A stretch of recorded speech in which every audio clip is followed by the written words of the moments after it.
Going to work on factoring here, which is taking a sum, turning into a product. Remember, factors are the terms of multiplication problem, so we need to go from a sum to a product. First thing you always want to do when asked to factor, when you need to factor, is take out any common factor. So in this case, they both have, these two have a 6 involved.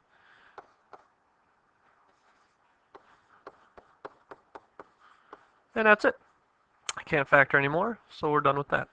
And similar over here, they both, you should realize they both have a 10 and an x. You can only take one because negative 30x only has the 1. So this turns into x and negative 3. So 10x minus 3. So first thing, every time you try to factor from here on out, always see if you can find a common factor, pull it out.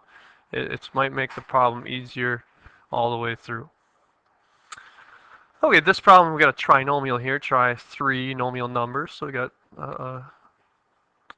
3 terms here.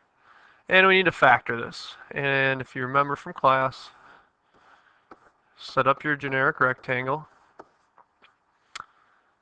We know the bottom left and the top right.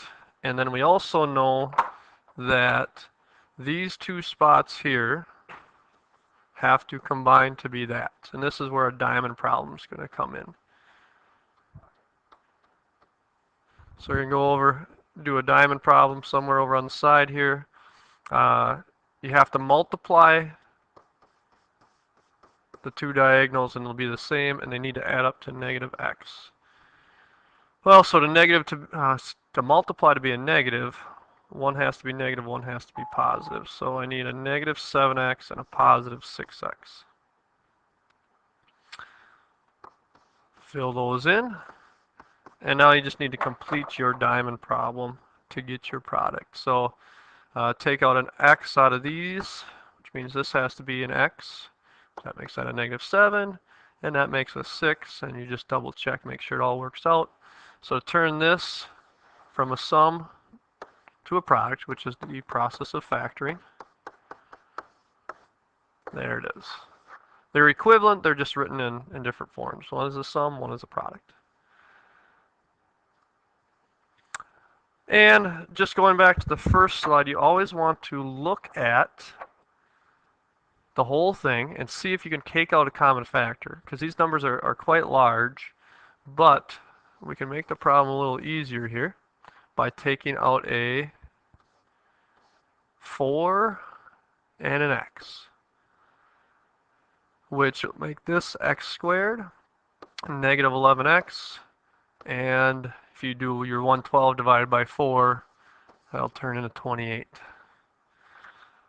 So don't forget we have the 4x there, so we'll remember that later, but we have to factor this, and I think I'll do another quick generic rectangle, x squared, 28. And if you do your diamond problem, and you can hit pause if you want to try to finish this problem off, but you will find out you get 7x and negative 4x. And you solve this, x here, negative 7, negative 4, negative 7 times negative 4 checks out, it's 28. So your final answer, if you had to factor this, you would want to put the product of 4x times x minus 7 times x minus 4. And now it's all in multiplication, and yeah, we can use this to do different problems. One more special one here I'll factor quickly. Same process. So if you want to pause real quick before I show you the solution, go ahead. So I'll continue here. Hopefully you tried this on your own. If not, you take a look here.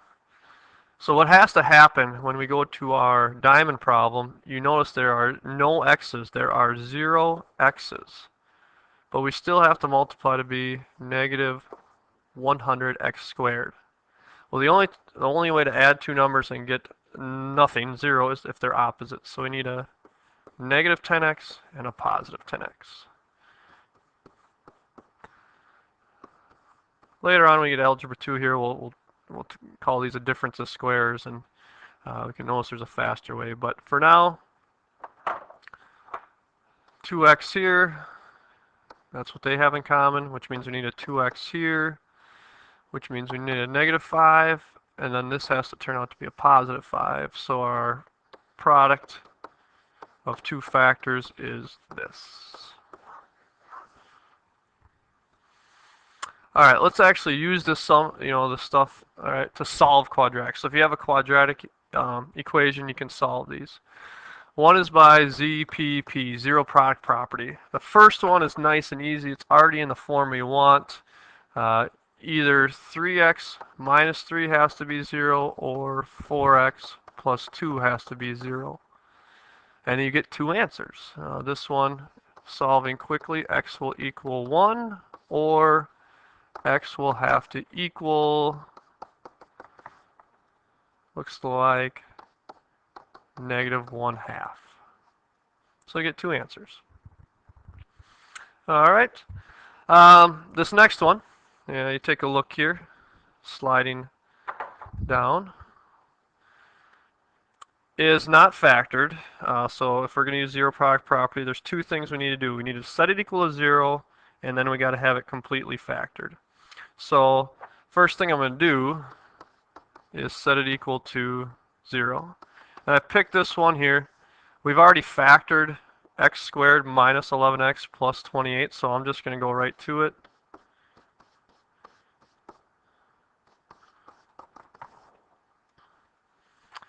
And so my two answers, this one's actually pretty easy to see. X can either be, we're trying to make 0, so x is 4, or x equals 7. So you get two possible answers. And the last thing I'd like to do, just using the quadratic formula, once again, we need it set equal to 0 and in standard form. So that's how we want to make it look. And if you remember quadratic formula, we need A, B's, and C's. So here's my A, here's my B, here's my C.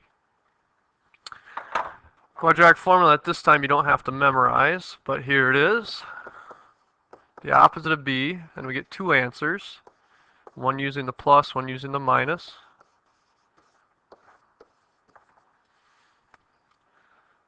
Alright. So I'm going to write x equals, the opposite of b would be +8 instead of -8, plus or minus the square root of b squared. Make sure you put the -8 in parentheses if you're going to use a calculator for that.